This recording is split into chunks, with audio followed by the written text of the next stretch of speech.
கஷ்டப்பட்டு வளர்த்துக்கிட்டு இருக்கேன். எத்த தண்டியா இருந்தா அண்ணையா சொல்றதுதானே. இந்த பயவுல எண்ணெய் கிணத்துக்குள்ள தூக்கி போட்டோம்னா அதுக்கு ஒரே ஜுரம். தண்ணி ஒத்துக்கல. என்னாச்சுன்னா கடல் தண்ணி உப்புலயே ஊறிக்கிட்டு இருந்ததா, கிணத்து தண்ணி சுத்தமான தண்ணி ஒத்துக்கல, ஜுரம் வந்துருச்சு. அப்புறம் என்ன பண்ணீங்க? வேற என்ன பண்ண சொல்ற, ஆக்சன் பையனோட அரைமுட்டையை வாங்கி கொட்டி ஒரு 2 சுக்கு காப்பியை வாயில ஊத்தி விட்டேன். ஆனா உன்னியா அப்படியே குடிச்சிட்டு. பின்ன என்ன, கடல் தண்ணியா குடிச்சு வந்தது, சுக்கு தண்ணியா குடிக்காதா?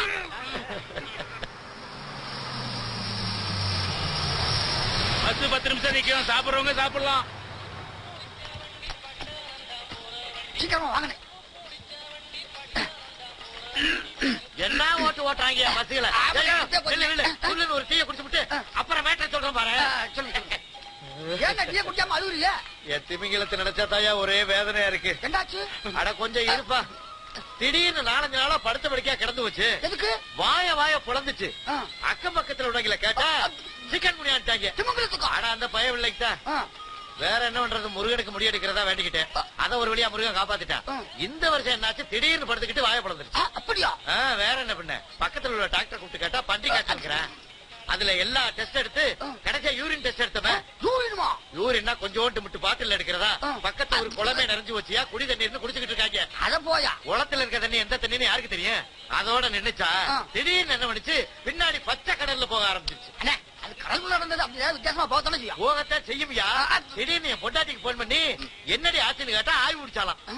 ஆய்வு முடிக்கிறதுக்கு எவ்வளவு விக்ஸிடப்பா போடுறது, எவ்வளவு விக்ஸிடப்பா போடுவா. கடைசியா பார்த்தா ஜுரம் நின்னு வச்சு சளி வந்துருச்சு. சளினா கொஞ்சமா இடுப்பு அளவுக்கு. பக்கத்து விட்டு கோழி எல்லாம் கொத்தி தின்னுட்டு மண்டைய போட்டு போயிருச்சு.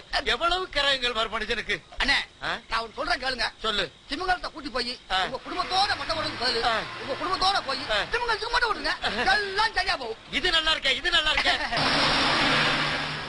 அண்ணா ஒரு 2 நாளைக்கு வீட்டுல வச்சிருந்து அதுக்கு உடம்பு சரியானதும் மறுபடியும் போய் கடல் விட்டுறல. அதை ஏயா கேக்குற, வகுத்துக்கு ஒத்துக்காம வாந்தி எடுத்துருச்சியா? ஏறி இருக்குமே. ஏறி இருக்குல, ஒரே வாந்தியில 9 குட்டிய கக்கிருச்சு. கக்கிருச்சா? திமிங்கல குட்டியா? வேற என்ன பண்ண, ஒவ்வொன்னு 13 கிலோ.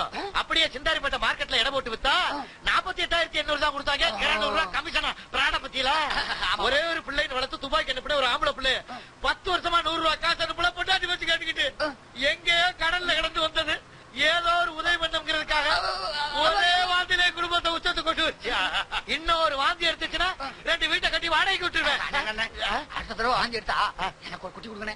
பொண்டாட்டி வாந்தி எடுத்துருச்சா? இல்ல, முதல்ல அதுக்கு ட்ரை பண்ணு. ஆசையில பாரு.